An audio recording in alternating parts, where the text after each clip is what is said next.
एक बार एक गुरु शिष्य चले जा रहे थे।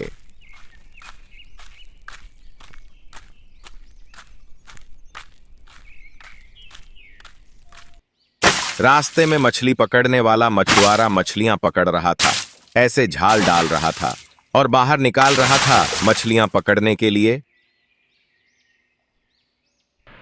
और तड़फ तड़फ के मछलियां मर रही थीं और कुछ कांटे डाल रहा था। कांटे में कुछ मांस का छोटा टुकड़ा लगाकर कांटे से भी मछलियां पकड़ रहा था और वो खाने के लिए मछलियां उसमें फंस जाती थीं और वो उसे बाहर पटक देता था।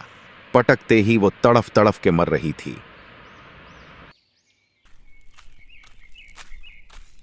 अब उस शिष्य ने पूछा, है गुरुदेव, ये जो प्राणी इतनी हिंसा कर रहा है, इसका क्या फल मिलेगा और कब मिलेगा? क्या होगा इसका? क्या इसको पाप नहीं लगेंगे? अब गुरु बोला, बेटा, फिर बताऊंगा इसकी बात। इसका उत्तर फिर कभी दूंगा। अभी आजा मेरे साथ।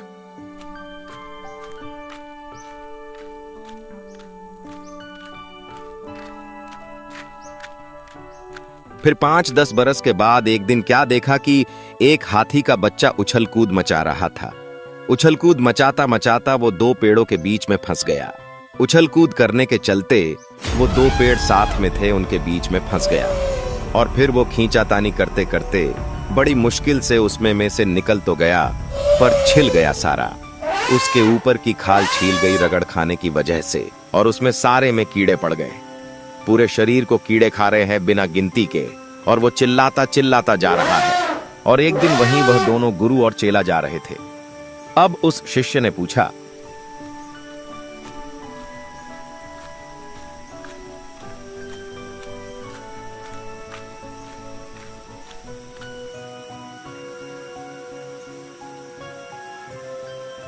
हे गुरुदेव, ये प्राणी कितना कष्ट में है।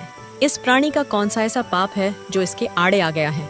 तब गुरुदेव ने कहा, बेटा, ये वही मछुआरा है जो तब मछुआरा था और मछलियां पकड़ रहा था और वो तड़फ तड़फ के मर रही थी। ये हाथी का बच्चा जो है, ये वो मछुआरा व्यक्ति है, और ये जो सारी वो मछलियां थी, वो अब ये कीड़े हैं जो अब उसको नोच नोच के खा रही हैं। इसलिए कबीर परमेश्वर जी कहते हैं, मनुष्य जन्म 84 लाख योनियों के बाद एक बार ही मिलता है। इसमें अच्छे कर्म करने चाहिए और सच्चे गुरु से नाम दीक्षा लेकर सद्भक्ति करनी चाहिए और मांसाहार नहीं करना चाहिए।